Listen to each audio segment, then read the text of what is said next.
In my first few months as a first year teacher, I have noticed many new things that I did not expect when I decided I wanted to be a teacher a long time ago. To start out, I've been able to make positive working relationships with all of my students. I knew I was going to be able to make relationships with most of my students through athletics since I was going to be a coach and other interests.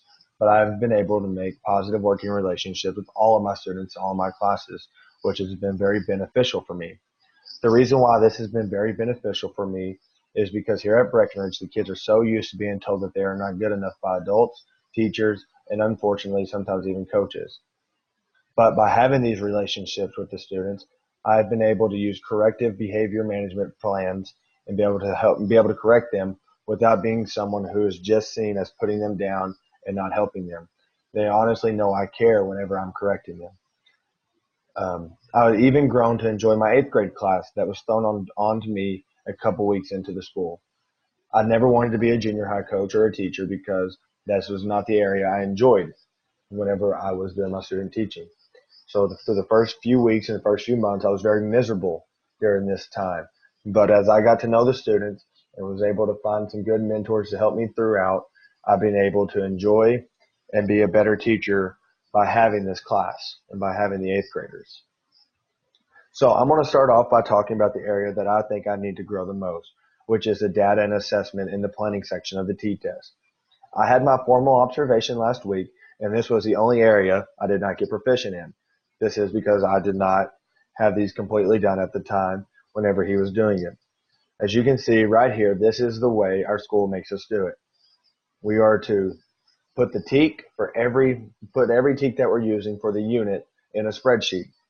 So at the front is the teak. The second one is the verb of the teak. The third box will be your timeline about how long you think it'll work. The next one will be how you're planning on teaching that teak. The fourth one is the assessment, how you're going to assess that teak. The second to last box will be what you think they're going to, how many of the class is going to get that right. And the last box is the actual number percentage of your kids who got that. As you can tell, this is a lot of work and very time consuming. To me, this would be very beneficial if you have taught before because you can compare it year to year, not so much comparing it day to day, which is what I need more now as a first year teacher. So this would be very beneficial for a second for me to use next year to see how my students are comparing to see how I'm doing. And I've gotten very frustrated with this because it's a very long task, and also I've seen it has not been as useful to me. And at first, I did not understand exactly what they were wanting us to do with it. But as I've gotten to talk to our T-test advisor about it because I didn't understand it, I've grown more willing and also can see a little bit of benefit in it, and I've done a better job using it. So with all that being said, this is the area I think I need to do a better job in the classroom and be able to do this. An area that I think I have grown throughout my teaching and I've done pretty well in would be my student behavior management plans. For the most part, my classes are very well behaved, which is very beneficial and has made me very happy. I tried and worked very hard throughout the year to set the expectation of how they were to act in my class throughout the year. I've tried to set it very high and make sure they all knew exactly what I wanted. I was not able to get this accomplished this semester in one of my classes. This is a class that is an older group, which is a tested class, but they are older, so they think that we should be buddies, not teacher student. So that's been my main struggle with this class is letting them know that I am not here to be their friend, I'm here to be their teacher. So this has been an area that I've had to grow on to be able to develop my management plan throughout this. The area that I think I've done the best in is my classroom culture. Through my classroom culture became because of my relationships and my positive working relationships I have with my students. In all of my observations from Mrs. Terry Stone, my principal, Mr. Brown, my assistant principal, Miss Brown, and our T-test advisor, Mr. Perry, I have gotten compliments about how the kids are able to be themselves and do a great job in the classroom. They have all said this is because of the culture that I have established in my classroom. In the words of Mrs. Stone, from talking to her after my observation on Monday, she said, "You do a great job of making your students feel safe and allow them to be themselves." This has been something I've tried to make all of my students feel comfortable and safe in my classroom. And I put a lot of emphasis on this because we all know if we want our students to succeed, they have to be able to feel safe and know that they can be themselves in your classroom. Here is another example of evidence to support this. This would be from my principal, Mr. Paul, about how he has seen me create a classroom culture in my classroom. So going back to the aspect of planning in the rubric for the T-test, well, dimension 1.2, which is data and assessment, this would be an area I still need to grow in. It was my area of improvement. So I would say I'm in the developing stage. The piece of evidence that showed this would be our TEKS monitoring progress chart, which I showed earlier and talked about and described that we had to do in the school. So this would show that I am doing it, but I'm not consistently doing it well, yet well enough to be proficient, and that I need to continue to get better. Throughout my walkthroughs, which has been very frequent since I'm a first year teacher, and we are lucky enough to have 3 administrators be able to do this. So this piece of evidence in dimension 1.3, which is knowledge of the students, they have noticed that I am focusing a lot on prior knowledge, and I focus my lessons to address the prior knowledge and adjust information to their strength while trying to bring up their weaknesses. The evidence I picked for this would be building upon their understanding of what history is and how it is used. So this observation, whenever it was being observed, we were learning at the very beginning of the year of what is history. I did a lot of document-based lessons throughout the year and throughout the first semester. So this is something that I had to do and teach them, and now I can use and build upon their prior knowledge. Again, this is the same thing of one of my administrators noticing me being able to adjust to use the prior knowledge of the students. In section 1.4, which is activities and projects, I would say I am at the proficient level, which I also got on my formal observation. The evidence that I used would be from my administrators and things like that.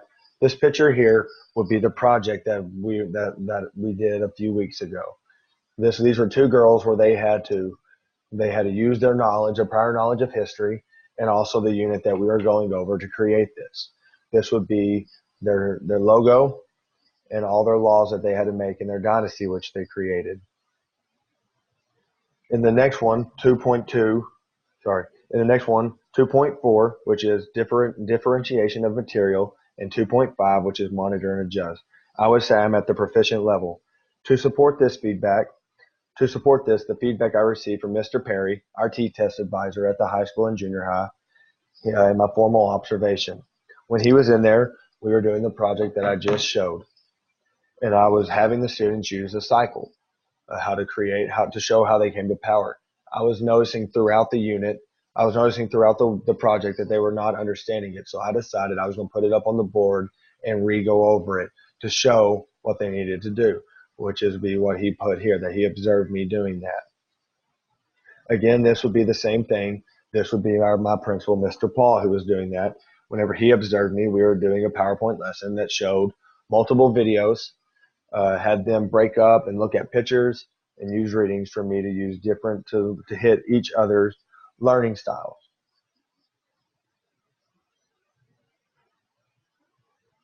There's another picture of me having them draw pictures to differentiate our lesson and to show and to be able to use multiple learning styles. In this aspect of the learning environment, in 3.1, which is classroom environment, routines, and procedures, and dimension 3.3, which is classroom culture, I would say I am proficient. To support this, I've had positive feedback from Mrs. Stones and the rest of the administrators at the high school. As you can tell here, this is what he observed. He observed that that my students had clear procedures and were following them, and that my culture was good. Again, here's another one showing the same thing from my observation. Right here, this is a picture of the tray system that I use in my class, that every day they know what's going on. So right here, it's just a simple 6-tray deal. So the first tray would be for my 4th period class for them to pick up papers that are needed for that day. And the second tray would be for them to turn their papers in. The third tray would be for my fifth period class to grab papers, and the fourth tray would be for them to turn it in. And then same goes with the fifth and sixth tray for my sixth period class. So I have tried to set up this rules and procedures for them to know when they first walk in, so I don't have to constantly tell them.